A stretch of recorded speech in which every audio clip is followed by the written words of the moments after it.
अस्सलाम वालेकुम, I am doctor Sohail and you are watching YouTube channel doctor Sohail lectures.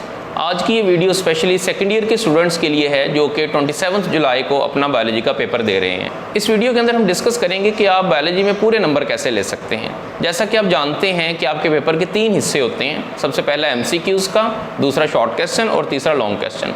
तो हम ये बात करेंगे कि आपने MCQs को कैसे सॉल्व करना है, आपने करेक्ट ऑप्शन तक कैसे पहुंचना है, कुछ टिप्स एंड ट्रिक्स है जिनको हम डिस्कस करेंगे।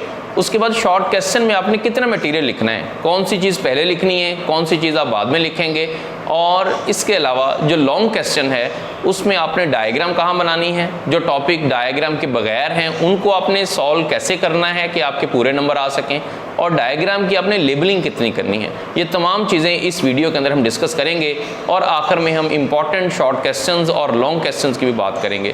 तो एक पावर पॉइंट प्रेजेंटेशन के जरिए इन तमाम चीज़ों को हम इस वीडियो के अंदर एक्सप्लेन करेंगे। जी तो स्टूडेंट्स, हम सबसे पहले ये बात करते हैं कि आपने MCQs को कैसे अटेम्प्ट करना है। MCQs में ज़्यादातर MCQs आसान होंगे, लेकिन अगर कोई मुश्किल MCQs आ जाते हैं तो आपने उसको कैसे टैकल करना है। यहाँ हम कुछ एग्जाम्पल से बात करेंगे। जैसे सबसे पहले हमारे पास एक MCQs है, ट्राइसेप एंड बाइसेप्स और द एग्जांपल्स ऑफ। अब देखें यहाँ पर 4 ऑप्शन है, तो सबसे पहले आपने ये काम करना है कि चारों की चारों ऑप्शंस को पढ़ना है। अगर आपने पहली ऑप्शन को पढ़ के टिक कर दिया या दूसरी को आपको लगी है वो सही है, वो आपने टिक कर दिया, इसका मतलब है गलती के चांसेस हो सकते हैं। तो आपने चारों ऑप्शन को पढ़ना है और उसके बाद आपने उसको टिक करना है। जैसे देखें, सबसे पहले है वॉलंटरी मसल्स, ये भी ठीक है, दोनों के दोनों वॉलंटरी मसल्स हैं, बाइसेप एंड ट्राइसेप। दूसरा स्केलेटल मसल है, यस दोनों स्केलेटल मसल्स की टाइप्स हैं। तीसरा स्ट्रिप्ड मसल्स हैं, तो ये दोनों की दोनों जो है वो स्ट्रिप्ड मसल्स की ही टाइप्स हैं। लेकिन चौथी ऑप्शन में अगर आप देखें तो तीनों लिखा हुआ है, voluntary, skeletal and striped muscles. तो इसका मतलब है जो इसमें करेक्ट ऑप्शन है वो डेल्टा है। ऑल ऑफ दीज भी आ सकता है, इसी तरह तीनों ऑप्शन भी लिखी जा सकती हैं। इसका मतलब है सम टाइम जल्दी में आपको पहली ऑप्शन सही लगती है, आप उसको टिक कर देते हैं। बाद में पता चलता है कि उसमें ऑल लिखा था या बोथ लिखा था या एंड में चारों ऑप्शन दी हुई थी। सबसे पहले तो आपने इस तरह के MCQs के लिए याद रखना है कि आपने चारों की चारों ऑप्शन उसकी पढ़नी है। उसके बाद ये थोड़ा-सा आप कह सकते हैं कि ऐसा क्वेश्चन है जिसमें आपको सोचना पड़ेगा और उसको आपने कैसे जो है वो टैकल करना है। देखें, क्वेश्चन है हमारे पास, MCQs है, greater the distance between the gene loci, laser will be the chance of crossing over, greater will be the chance of crossing over, stronger will be the gene linkage, negligible will be the chance of crossing over. यहाँ पर ये बात कर रहा है कि हमारे पास अगर डिस्टेंस ज्यादा है जीन्स के दरमियान, लाइक अगर मैं ये देखता हूं कि यहाँ पर एक क्रोमोसोम है और उस क्रोमोसोम में हमारे पास 2 जीन्स हैं और उसमें एक जीन जो है वो यहाँ प्रेजेंट है, लाइक ये है, मैं कह रहा हूं कि ये जीन 1 है और दूसरा जीन जो है वो यहाँ प्रेजेंट है, ये जीन 2 है। अब यहाँ पर इनके दरमियान डिस्टेंस जो है वो ज्यादा है। तो आप ये जानते हैं कि अगर 2 जीन्स के दरमियान डिस्टेंस ज्यादा होगा तो उसमें जो क्रॉसिंग ओवर के चांसेस हैं वो ज्यादा होंगे। तो बी ऑप्शन इसमें करेक्ट है, greater will be the chance of crossing over. अब देखें, अल्फा में क्या था, laser will be the chance of crossing over, तो ये गलत होगी। Stronger will be the gene linkage, तो स्ट्रॉन्गर नहीं है, जितने जीन एक दूसरे से दूर होंगे उतना ही उनमें लूज लिंकेज होगा। तो जितना उनमें लूज लिंकेज होगा they are easily to separate. तो जैसा कि आप जानते हैं कि this is one of the exception to the law of independent assortment, या आप कह सकते हैं कि ये एक लिमिटेशन है लॉ ऑफ इंडिपेंडेंट असॉर्टमेंट में, कि वहां पर उसने इस चीज को एक्सप्लेन नहीं किया था लेकिन बाद में इस फिनोमेना को डिस्कस किया गया। तो इसमें बीटा ऑप्शन जो है वो करेक्ट है। MCQs जो है उसके लिए आपने ऑप्शंस को पढ़ना है, और अगर MCQs मुश्किल आ जाता है, जैसा कि बहुत कम ऐसा होता है कि बहुत ज्यादा मुश्किल MCQs देते हैं, कोई ट्रिकी देते हैं, लेकिन फिर भी आपने उसको जो है वो पूरे फिनोमेना को जहन में लाना है और उसके बाद आपने उसका आंसर करना है। अच्छा, नेक्स्ट पार्ट है कि आपने शॉर्ट क्वेश्चन कैसे अटेम्प्ट करना है और उसमें कितना मटेरियल होना चाहिए, उसमें कौन सी चीज पहले लिखनी है। सम टाइम ये होता है कि शॉर्ट क्वेश्चन में बस 2-3 लाइनों से गुजारा हो जाएगा, सम टाइम ये है कि आपको उसको थोड़ा सा एक्सप्लेन करना पड़ेगा, लेकिन ये नहीं है कि आप बहुत सारा उस पर लिख दें। तो जो पूछा जाए आपने उसके मुताबिक ही उसका आंसर करना है। लाइक हम सबसे पहले एक शॉर्ट क्वेश्चन की एग्जांपल ले लेते हैं, आपकी बुक सही है, what is seed dormancy, what is its importance. देखिए, 2 पार्ट है शॉर्ट क्वेश्चन के, सीड डोरमेंसी का बताना है और उसकी इंपॉर्टेंस बतानी है। आपने टू द पॉइंट कुछ लाइनों के अंदर ही ये बात बता देनी है कि डोरमेंसी क्या है और इंपॉर्टेंस उसकी क्या है। हाँ, अगर उसके बाद कोई एक्स्ट्रा चीज लिखनी है तो बाद में लिखनी है, शुरू में आपने वो नहीं लिखनी, आपने शुरू में उसका आंसर देना है। जैसे देखें, सीड डॉर्मेंसी पहली लाइन में लिखा है, it is a special condition of rest in which embryo ceased और limits its growth in the seed. तो पहले में आपने बता दिया कि उसकी जो ग्रोथ है वो लिमिट हो जाती है या सीज्ड हो जाती है, इसको हम सीड डॉर्मेंसी कहते हैं। It enables an embryo to survive long period of unfavorable environmental conditions such as water scarcity और द लो टेम्परेचर। यानी इनके लिए अगर टेम्परेचर बहुत लो है, आप जानते हैं सीड जर्मिनेशन नहीं करते, और अगर वाटर की अवेलेबिलिटी नहीं है तो उसके लिए सीड जर्मिनेट नहीं करेंगे। सो इससे सीड जो है वो सरवाइव कर जाएगा। हाँ, अगर वो जर्मिनेट कर जाएगा इसका मतलब उसकी डेथ हो जाएगी। So this is the importance of the seed dormancy. तो देखें, 2 लाइनों के अंदर या हार्डली आप पेपर पे लिखेंगे तो 4-5 लाइंस बन जाएंगी, तो इसके अंदर आपने उसका आंसर जो है उसमें दे दिया है। अच्छा, उसके बाद एक क्वेश्चन है, what is lactation, which hormone stimulate it. इसके भी 2 पार्ट हैं, तो आपने लैक्टेशन का भी बताना है और कौन सा हार्मोन इसको स्टिमुलेट कर रहा है उसको भी बताना है। तो पहले आपने लाइन में क्या लिखना है, सेक्रेशन और formation of milk from the mammary gland is called the lactation. So ये तो डेफिनेशन आ गई लैक्टेशन की। नेक्स्ट प्रोलैक्टिन हार्मोन है, एलटीएच, लिथोट्रोफिक हार्मोन भी कहते हैं, from the anterior pituitary and human placental lactogen from the placenta stimulated. अब देखें, 2 चीजें आपने, एक तो हार्मोन बताया कि वो जी एलटीएच हार्मोन है, दूसरा आपने बताया कि वो प्रोड्यूस कहां से हो रहा है, एंटीरियर पिट्यूटरी से प्रोड्यूस हो रहा है।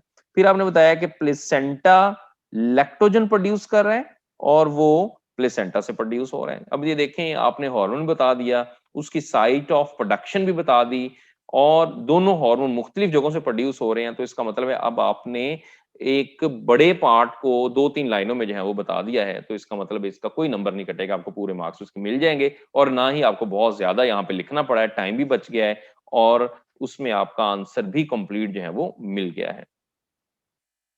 अब कुछ क्वेश्चन आ जाते हैं, differentiate between identical and fraternal twins, यानी कि डिफरेंस में पूछे जा सकते हैं। तो उसके लिए आपने लाजमी ये करना है कि साइड बाय साइड लिखना है। जैसे यहाँ मैंने एग्जांपल के अंदर आपको बताया कि एक तरफ आपने ऐसे दरमियान में लाइन लगा लेनी है, और लाइन लगा के एक तरफ आपने जो है वो पहला पार्ट और दूसरा पार्ट जो है वो एक्सप्लेन कर देना है। तो इधर आइडेंटिकल ट्विन्स लिखा है और फ्रेटर्नल ट्विन लिखा है। अब देखें, इसके अंदर मैक्सिमम पॉइंट्स हैं वो लिख दिए हैं, कि अगर आप उसमें एक्स्ट्रा पॉइंट भी बताना चाहते हैं तो वो भी आप इसमें ऐड कर सकते हैं। लेकिन सबसे पहले आइडेंटिकल ट्विन्स क्या होते हैं, they are produced by separation and development of 2 blastomere of the same embryo at 2 cell stage, यानी वो सेपरेट हो गए। फिनोमिना आपने पढ़ा हुआ है। Fraternal twins are formed by fertilisation of 2 eggs separately by 2 sperms. So ये दोनों, एक तो पहले पॉइंट के अंदर बेसिक जो डिफरेंस था वो क्लियर हो गया। दूसरा पॉइंट क्या है, these are the product of asexual reproduction, और इधर आ जाएगा they are the product of sexual reproduction. तीसरा पॉइंट क्या है, हम जो कि एक्स्ट्रा मैं कह सकता हूं यहां पर, अगर आप उसको देना चाहें, they are called the monozygotic at both that embryo और both that individual they are developed from a single zygote. तो ये मोनोजाइगोटिक हो गया, और इधर ये आ जाएगा कि डाइजाइगोटिक है, as they are developed from the separate zygote. So ये मैक्सिमम डिफरेंस जो इसके अंदर है वो आ गए। सो डिफरेंस वाले क्वेश्चन के अंदर जहां आ जाए कि 2 पॉइंट को डिफरेंशिएट करें, तो लाइन लगा के साइड बाय साइड आपने इसको एक्सप्लेन करना है। अच्छा, ये वो क्वेश्चन है जिसमें आप अब ये सोचेंगे कि इसमें कितना लिखा जाए। इसमें तो बहुत सारा है, ये तो पूरा टॉपिक यहाँ लॉन्ग कैसे लिखा जा सकता है। लेकिन अब आपने इसको जो है वो 3-4 लाइंस या 5 लाइंस के अंदर या मैक्सिमम हाफ पेज के अंदर आपने इसको जो है वो एक्सप्लेन कर देना है। अब क्वेश्चन है, how the active membrane potential is develop from the resting membrane potential. अब देखें, एक्टिव मेम्ब्रेन पोटेंशियल जो है वो रेस्टिंग से कैसे आता है, यानी नर्व इंपल्स जब जनरेट होती है तो मेम्ब्रेन पोटेंशियल चेंज होता है और रेस्टिंग से एक्शन बन जाता है। तो क्या आप इसमें लिखेंगे? सो सबसे पहले देखिए, पहला पॉइंट क्या लिखा है, when a threshold stimulus is received, यानी जैसे स्टिमुलस आया, sodium gates open to cause the rapid influx of sodium ions from the outside, यानी आउटसाइड टू इनसाइड सोडियम जाएंगे। पहला पॉइंट आपने बता दिया। This results in decrease in negativity at the inner side of the membrane, so inner side become more positive and outer side become more negative। तो इसका मतलब है जो चार्जेस हैं उसका डिफरेंस है वो भी आपने एक्सप्लेन कर दिया। gradually the inner environment become positive, shifting the membrane potential from resting to a new value called the active membrane potential। so उसके अंदर चेंज आ गई। और चौथे पॉइंट में आपने बता दिया कि membrane potential will change from the -70 which was the resting membrane potential to +50 millivolt which is now the active membrane potential। तो अब देखें कि 4 लाइंस के अंदर या 4 पॉइंट्स के अंदर आपने वो एक बड़ा जो टॉपिक था उसको आपने कवर कर दिया। तो याद रखना है कि पॉइंट भी सारे कवर हो जाएं और उसमें बहुत सारा आप उसको एक्सप्लेन भी ना करें कि आपका शॉर्ट क्वेश्चन का मतलब ही है, शॉर्ट क्वेश्चन को लॉन्ग नहीं बनाना आपने। सो ये देखिए डिफरेंट टाइप्स से शॉर्ट क्वेश्चंस की, और सम टाइम एग्जांपल वाला आ जाता है तो आपने एग्जांपल देनी है, सम टाइम दो पार्ट आते हैं तो दोनों को आपने एक्सप्लेन करना है, सम टाइम एक ही पार्ट होता है शॉर्ट क्वेश्चन का, जैसा कि इसके अंदर हमने यहाँ पे डिस्कस किया है। अच्छा, इसके बाद है how to attempt a long question. अब लॉन्ग क्वेश्चन को कैसे आपने अटेम्प्ट करना है। लॉन्ग क्वेश्चन देखें डिफरेंट उनकी भी वहां पर टाइप्स होती हैं। कुछ लॉन्ग क्वेश्चन आते हैं जिसमें डायग्राम नहीं है, एक यहाँ पे मैंने एग्जांपल रखी है, उसको आपने कैसे सॉल्व करना है, क्योंकि उसमें नंबर जो है वो कटने का खतरा हो सकता है। और अगला जो है वो लॉन्ग क्वेश्चन ऐसा है जिसमें डायग्राम बनानी है, किसी में डायग्राम शुरू में बनानी है, किसी में डायग्राम मिड में, सब कुछ ऐसे हैं जिसमें डायग्राम आपने एंड पे बना देनी है ताकि आपको मैक्सिमम मार्क्स यहाँ पे मिल सकें। सो सबसे पहले हम एक लॉन्ग क्वेश्चन देखते हैं। What do you know about the abnormal development, chapter 19 से है। देखिए इसमें डायग्राम बनाने की जरूरत नहीं है, ना ही बुक में दी गई है। अब आपने इसमें पूरे नंबर लेने हैं तो इसका मतलब आपने इसको पॉइंट्स में जो है वो डिवाइड कर लेना है, या इसकी छोटी छोटी हेडिंग्स बना लेनी है ताकि चेक करने वाले को पता चल जाए कि आपको ये क्वेश्चन जो है वो सारे का सारा इस पे ग्रिप है। सो देखें अब नॉर्मल डेवलपमेंट में सबसे पहले उसकी डेफिनेशन दी है हमने, टेरेटोलॉजी, तो आपने इसकी डेफिनेशन दे देनी है, this a branch of biology which deals with abnormal development. उसके बाद रीजंस ऑफ अबनॉर्मल डेवलपमेंट देखें वो पॉइंट्स की फॉर्म में, that could be inherited from the parents, abnormality due to chromosome or the gene, environmental factor and metabolic defects। तो ये आपने 4 point उसके लिख दिए। उसके बाद आपने इनको एक्सप्लेन कर देना है। देखिए पहले हेडिंग हमने बनाई डिफेक्टिव जीन्स, कि अगर कोई डिफेक्टिव जीन्स हो जाए, कोई म्यूटेशन आ जाए जीन्स के अंदर, जैसे हीमोफीलिया की एग्जांपल आपने यहाँ पे दे देनी है कि उस केस के अंदर जो एक डिजीज आ जाती है जो कोई जेनेटिक डिजीज है। फिर दूसरी हेडिंग आपने बना दी है कि जो क्रोमोसोमल अबनॉर्मेलिटीज हैं, अब इसमें आपने सिंड्रोम्स की बात कर देनी है कि टर्नर सिंड्रोम है, क्लेनफेल्टर सिंड्रोम है, इस तरह से अदर फॉर्म्स ऑफ सिंड्रोम है कि इसमें क्रोमोसोम पूरे का पूरा क्रोमोसोम ज्यादा या कम हो गया है, जिसको हम क्रोमोसोमल नॉन डिसजंक्शन या क्रोमोसोमल एब्रेशन भी कहते हैं। इसी तरह से फिर आपने इन्वायरमेंटल फैक्टर्स की हेडिंग दे देनी, उसमें सब हेडिंग आपने बना देनी है, देयर कुड बी रेडिएशंस। फिर न्यूट्रिशनल डेफिशिएंसी की हेडिंग बना दी, टॉक्सिफिकेशन हो सकती है सम टाइम मदर की बॉडी से, जो ब्लड से जो फिटस को टॉक्सिक जो है टॉक्सिन्स मिलते हैं, वहां से फिटस के अंदर अब नॉर्मल डेवलपमेंट आ सकती है। फिर हमने हेडिंग बनाई है मेटाबॉलिक डिफेक्ट्स। मेटाबॉलिक डिफेक्ट्स जो हैं इसमें भी आ सकते हैं कि इसमें बहुत जो ऑर्गेनोजेनेसिस स्पेशली वो इफेक्ट होगी, यानी ऑर्गन्स प्रॉपर्ली नहीं बनेंगे। और फिर माइक्रोसेफली हो सकती है उसके रिजल्ट में, क्लेफ्ट पैलेट, ये दो जो है वो मेन है, और हेयर लिप जो है लिप्स के दरमियान, अपर लिप में दरमियान गैप जो है वो डेवलप हो जाता है। तो ये देखें अब नॉर्मल डेवलपमेंट जो है उसके जितने भी पॉइंट्स थे उनको हेडिंग्स की फॉर्म में आपने शो कर दिया। अब इसमें से कोई नंबर नहीं कटने वाला, क्योंकि एग्जामिनर को पता चल गया है कि आपको वो सारे के सारे फैक्टर आपने बता दिए, मेटाबॉलिक डिफेक्ट्स क्या है, इन्वायरमेंटल क्या है, क्रोमोसोमल क्या है, जीन्स की म्यूटेशन की वजह से क्या होता है। सो इस तरह से आपने इसका लॉन्ग क्वेश्चन जो है वो सॉल्व कर लेना है। अच्छा, एक सवाल आ जाता है, explain the process of translation. अब ट्रांसलेशन जो है ये एक ऐसा टॉपिक है जिसमें मल्टीपल डायग्राम्स बनेंगी। अब आपने उसको डायग्राम्स को ही एक्चुअली डिस्क्राइब करना है। अब जैसा अगर हम देखें तो स्टार्ट आपने कैसे करना है, इसकी डेफिनेशन लिख देनी ट्रांसलेशन की, कि प्रोटीन सिंथेसिस को कहते हैं। फिर इसके 3 स्टेप्स हैं, इनिशिएशन है, इनलोगेशन है और टर्मिनेशन है, और इनको आपने सेपरेटली जो है वो डिस्कस करना है। लेकिन इसमें डायग्राम्स को आप बनाएं और उनको डिस्क्राइब करते जाएं या लिखते जाएं, साथ डायग्राम्स बनाते जाएं, क्योंकि इसमें डायग्राम साथ साथ बनेंगी, एंड पे सारी डायग्राम आपने नहीं बनानी। मसलन किस तरह से देखें, सबसे पहले आ जाता है कि आपने देखना है कि ट्रांसफर आरएनए जो होगा वो किस तरह से अमाइनो एसिड के साथ अटैच होगा। यहाँ पर एक एंजाइम है और आप जानते हैं वो अमाइनोसाइल ट्रांसफर आरएनए सिंथेज एंजाइम है। अब ये देखें वो एंजाइम जुड़ा है, यहाँ पर वाटर रिमूव हुआ है, यहाँ से H और OH गया है और उसके साथ ये अटैच यहाँ पर हो गया। So activating enzymes that is actually used to read the genetic codon, and they also attach that amino acid to the specific transfer RNA, as we know that the transfer RNA carry out the amino acids। So सबसे पहले तो आपने ये बताना है, उसके बाद फिर आपने इनिशिएशन बतानी है। अब देखिए इनिशिएशन में जो सबसे इंपॉर्टेंट पॉइंट है that is initiation complex formation है। तो आपने उस कॉम्प्लेक्स फॉर्मेशन उसकी कैसे हो रही है, उसमें स्मॉल राइबोसोमल सब यूनिट आ रही हैं, फिर मैसेंजर आरएनए आ रहे हैं और ट्रांसफर आरएनए आ रहे हैं, ये आकर जुड़ते हैं। पहले ट्रांसफर आरएनए मैसेंजर आरएनए दोनों आगे राइबोसोम के साथ जुड़ते हैं, फिर जो इनिशिएशन फैक्टर होगा वो इस ट्रांसफर आरएनए को गाइड करेगा, वो अपने रिस्पेक्टिव कोडॉन पर जाकर जो है वो अटैच हो जाएगा। देखिए पहले वो कोडॉन पर नहीं जुड़ा हुआ, लेकिन ये इसको गाइड करेगा, वो कोडॉन पे चला जाएगा। फिर लार्ज सब यूनिट जुड़ेगा और वहां पर डिफरेंट साइट्स हैं वो डेवलप हो जाएंगी। तो ये बन गया इनिशिएशन कॉम्प्लेक्स। तो इनिशिएशन में आपने इसको डिस्क्राइब कर देना सारी चीजों को डायग्राम के साथ साथ। इनलोगेशन में देखें कि कैसे फिनोमिना फर्दर आगे इनलोगेट कैसे होगा। तो आप देखें अब सेकंड जो भी सक्सेसिव अमीनो एसिड आएंगे वो ए साइड पे जुड़ेंगे। जब वो ए साइड पर है और पहला पी साइड पे जुड़ा हुआ है, जब वो दोनों जुड़े हुए हैं तो आप देखें यहाँ पे जो है वो बॉन्ड बन रहा है अमीनो एसिड्स के दरमियान, पेप्टाइड बॉन्ड। और ये वाला बॉन्ड जो है वो ब्रेक हो रहा है, ये बॉन्ड ब्रेक कर जाएगा और इस तरह से अमीनो एसिड आते जाएंगे और वो ए साइड पे जुड़ेंगे। फिर वो शिफ्टिंग होगी, ए साइड फिर से खाली हो जाएगी, वहां फिर और अमीनो एसिड आएंगे, इस तरह से वो चेन लंबी होती जाएगी। So that phenomena is called the elongation. और ये डायग्राम भी बनानी है और फिर उसके बाद आपने उसको डिस्क्राइब कर देना है कि ये फिनोमिना यहाँ पर हो रहा है।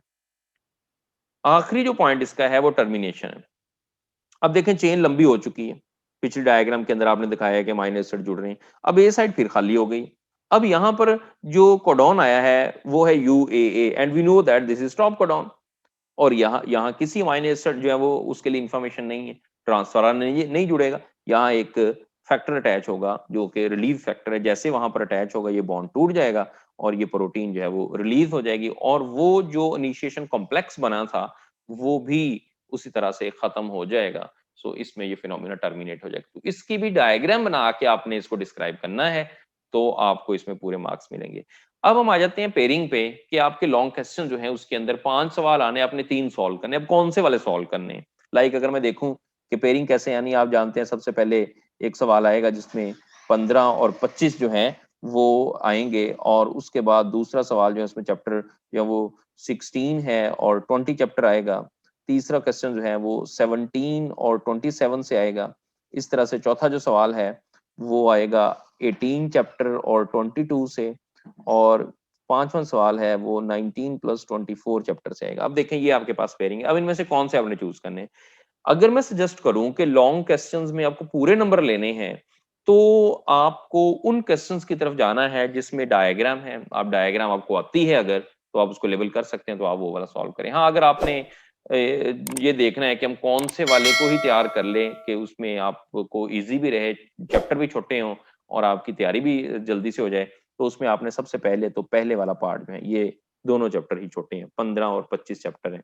इनमें से 15 में से लॉन्ग आएगा, 25 में से आएगा और ALP सिलेबस के मुताबिक जो है वो थोड़े से लॉन्ग क्वेश्चन है और उन्हीं में से जो है वो पूछ लिया जाएगा। ये भी एक पेयर जो है आप अटेम्प्ट करेंगे। दूसरा जो पेयर है वो आप अटेम्प्ट करेंगे 17 और 27 वाला। इसमें से भी जो सवाल आएगा वो आपको पूरे नंबर देगा। 27 चैप्टर बहुत छोटा है, उसमें थोड़े से सवाल हैं। 17 चैप्टर लेंथी तो है लेकिन उसके अंदर जो क्वेश्चंस हैं लॉन्ग क्वेश्चंस वो डायग्राम वाले हैं और वो ऐसे हैं जो कि आपको पूरे मार्क्स हैं वो दे सकते हैं। उसके बाद आप 18 और 22 वाले पे जाएंगे तो वो बहुत लेंथी हो जाएगा। 22वां चैप्टर जो है वो काफी लेंथी है। ज्यादातर स्टूडेंट जो है जो कि कहते हैं कि मैं छोटे चैप्टर्स हों जिसमें से हमारे लॉन्ग क्वेश्चन बन जाए। सो इस वजह से फिर आपको 19 और 24 जो है उसको चूज करना है। 24 भी छोटा चैप्टर है, 19 भी छोटा चैप्टर है, ALP में और शॉर्ट हुआ है। तो ये 3 लॉन्ग क्वेश्चन जो हैं वो आपने सिलेक्ट कर लेने हैं और इसमें से आप पूरे मार्क्स जो है वो गेन कर सकते हैं।